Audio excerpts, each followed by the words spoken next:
Terima kasih Anda masih bersama kami dalam Berita Banten.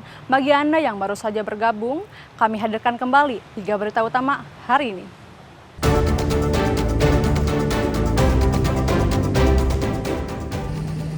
Alat berat terguling, 2 operator di Kota Serang terkubur di lumpur.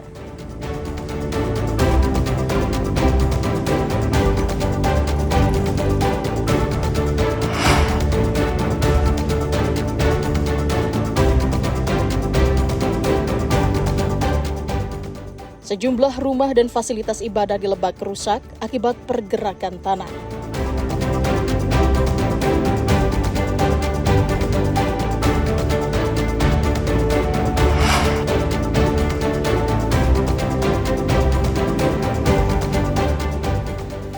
Polres Bandara Soekarno-Hatta dirikan wahana bermain untuk anak-anak.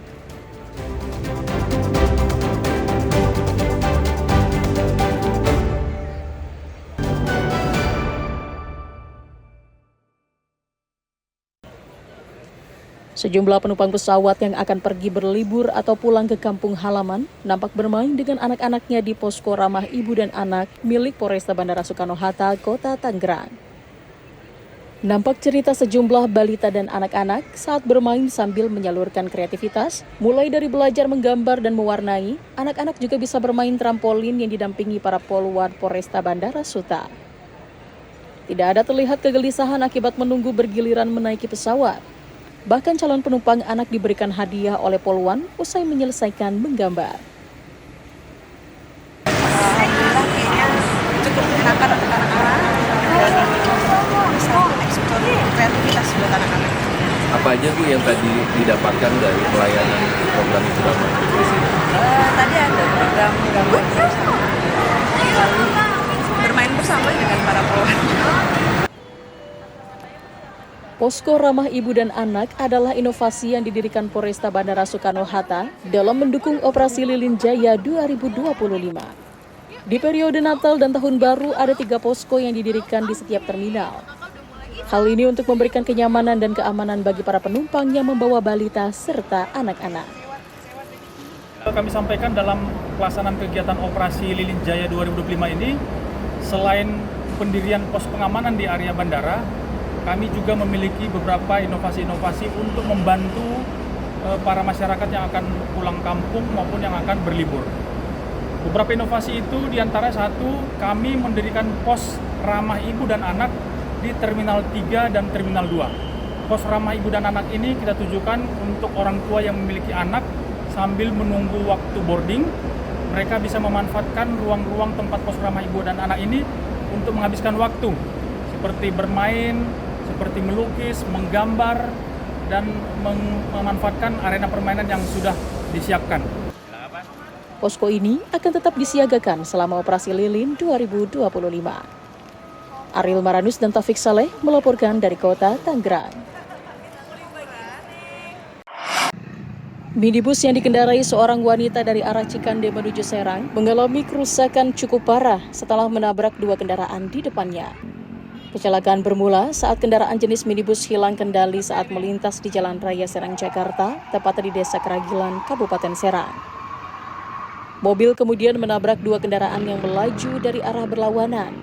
Mobil sedan yang ditabraknya mengalami kerusakan pada bagian pintu samping dan mobil box rusak pada bagian belakang. Peristiwanya saya dari arah Serang mau ke arah ke Cikande, kemudian ada mobil yang berwarna putih dari arah Cikande menuju ke Serang, yaitu nabrak terlalu ke kanan. Apa mungkin diduga ngantuk apa gimana yang lawan arah itu? Ya kemungkinan kurang tahu juga ini, soalnya dia yang terlalu ini sih, dia yang nabrak dari samping. Atas kejadian tersebut, 3 kendaraan yang terlibat kecelakaan lalu lintas dibawa ke unit Lantas Polsek Keragilan dan sepakat diselesaikan secara musyawarah kekeluargaan.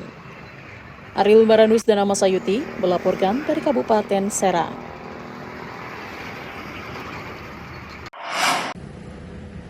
Sepanjang tahun 2025, Subdit Cyber Kriminal Khusus Ditkrimsus Polda Banten menerima 32 laporan polisi.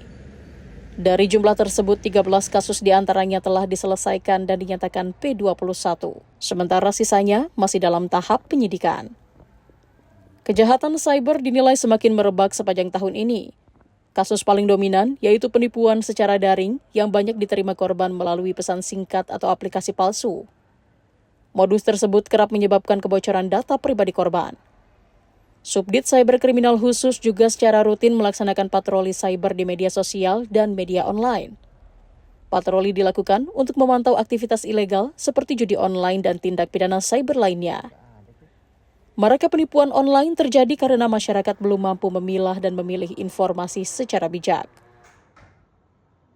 Kriminal Khusus Polda Banten telah melakukan penanganan sebanyak 33 laporan polisi yang kita tangani dari tindak pidana atau kejahatan cyber. Kemudian kita saat ini sudah bisa menyelesaikan 13 perkara, sudah kita limpahkan ke tahap berikutnya, dan sisanya masih kita laksanakan proses penyelidikan dan penyidikan lebih lanjut.